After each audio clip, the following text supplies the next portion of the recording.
चुड़ैल भाभी। गांव भैरवपुर अपनी अजीबोगरीब कहानियों और रहस्यमय घटनाओं के लिए मशहूर था। इस गांव में एक नया परिवार बसने आया था, चौधरी परिवार। चौधरी साहब के बड़े बेटे आदित्य की नई शादी हुई थी। उसकी पत्नी सावित्री शहर की पढ़ी लिखी और सुंदर युवती थी। सावित्री के रूप, रंग और चाल ढाल ने पूरे गांव को प्रभावित कर दिया। गांव की औरतें, चौधरी साहब की बहू को तुमने देखा? कितनी शांत और सुंदर है।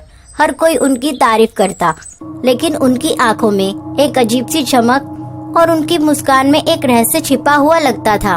आदित्य के छोटे भाई कर्ण को सावित्री भाभी में कुछ अजीब सा महसूस होता था। वह जब भी सावित्री के सामने आता, उसे ठंडी हवा का एहसास होता और उसका शरीर कांपने लगता। लेकिन उसने सोचा कि यह सब उसका भ्रम है। सावित्री की शादी के कुछ ही दिन बाद गांव में अजीब घटनाएं होने लगी। एक रात चौधरी परिवार के कुत्ते ने अचानक जोर जोर से भौंकना शुरू कर दिया। आदित्य, यह कुत्ता आखिर इतना भौंक क्यों रहा है? आदित्य ने खिड़की से झांककर देखा तो सावित्री घर के आंगन में खड़ी थी। उसके बाल खुले हुए थे और वह चांद की ओर देख रही थी। आदित्य ने उसे आवाज दी, सावित्री, इतनी रात को बाहर क्यों खड़ी हो? सावित्री ने पलटकर देखा, लेकिन उसकी आंखें लाल थी। आदित्य डर गया, लेकिन अगले ही पल सावित्री सामान्य हो गई और बोली, मुझे नींद नहीं आ रही थी, इसलिए बाहर आ गई। आदित्य ने इस बात को नजरअंदाज कर दिया, लेकिन कर्ण ने यह सब खिड़की से देख लिया और उसे यकीन हो गया कि कुछ गड़बड़ है। कुछ तो गड़बड़ है। भैया की आवाज लगाते ही भाभी का चेहरा एकदम से बदल गया। गांव में धीरे धीरे यह खबर फैलने लगी कि चौधरी परिवार की नई बहू के आने के बाद से अजीब घटनाएं हो रही है।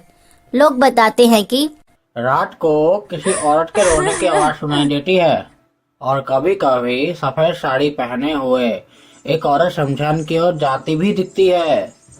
एक दिन कर्ण ने साहस जुटाकर गांव के बूढ़े पुजारी बाबा त्रिलोचन से बात की।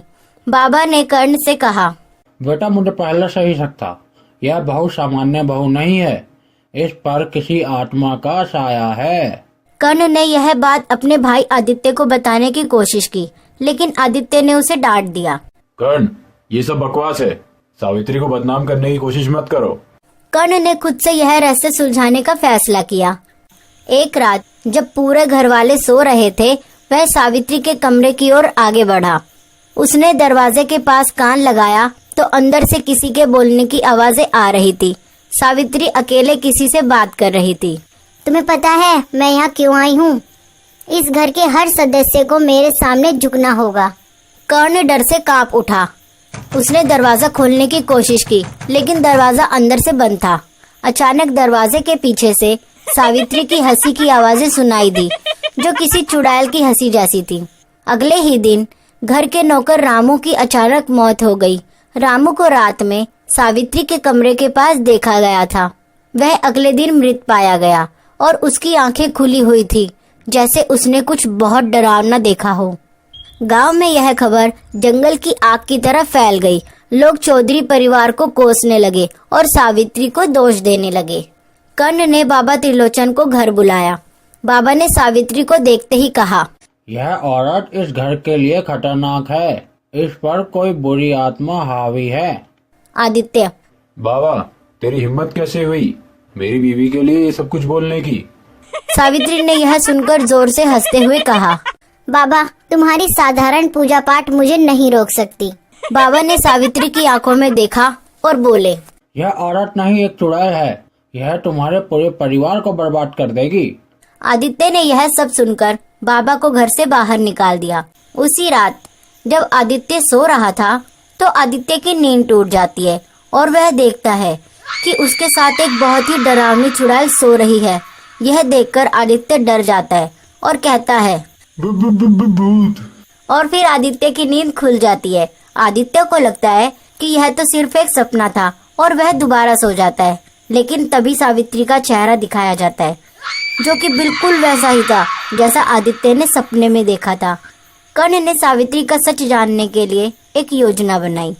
एक रात सावित्री चुपके से घर से बाहर निकली और शमशान की ओर जाने लगी। कर्ण ने सावित्री का पीछा किया। कर्ण ने देखा कि वहाँ पहले से कई भूतिया आकृति उसका इंतजार कर रही थी।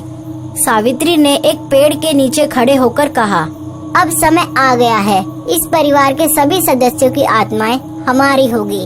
कर्ण ने यह सुनकर एक वीडियो बना लिया और गांव के अन्य लोगों को दिखाने का फैसला किया। कर्ण ने अगले दिन गांव के सभी लोगों को बुलाया और उन्हें वीडियो दिखाया। सभी लोग गुस्से से भर गए और चौधरी परिवार के घर की ओर बढ़ गए। सावित्री ने यह देखा तो अपने असली रूप में आ गई। उसके बाल बिखर गए, उसकी आंखें लाल हो गई और उसके नाखून बड़े और धारदार हो गए। वह जोर जोर से हंसने लगी। सब लोग डर गए और पीछे हट गए। ये तो वही चेहरा है जो मैंने सपने में देखा था। तुम सब मुझे रोक नहीं सकते। बाबा त्रिलोचन ने गांव वालों को सावित्री को रोकने के लिए एक विशेष पूजा करने के लिए कहा। जल्द से जल्द इसे रस्सियों से बांधकर शमशान ले चलो। गांव वाले सावित्री को रस्सी से बांधकर शमशान ले गए, जहां बाबा ने विशेष मंत्र पढ़ना शुरू किया। सावित्री चिल्लाने लगी, तुम लोग मुझे रोक नहीं सकते, मैं लौट कर आऊंगी। पूजा खत्म होते ही सावित्री जलकर राख हो गई। सावित्री के जाते ही गांव में शांति लौट आई। लेकिन कर्ण हमेशा सोचता रहा कि क्या सच में यह सब खत्म हो गया है या सावित्री ने सच कहा था कि वह लौटकर आएगी।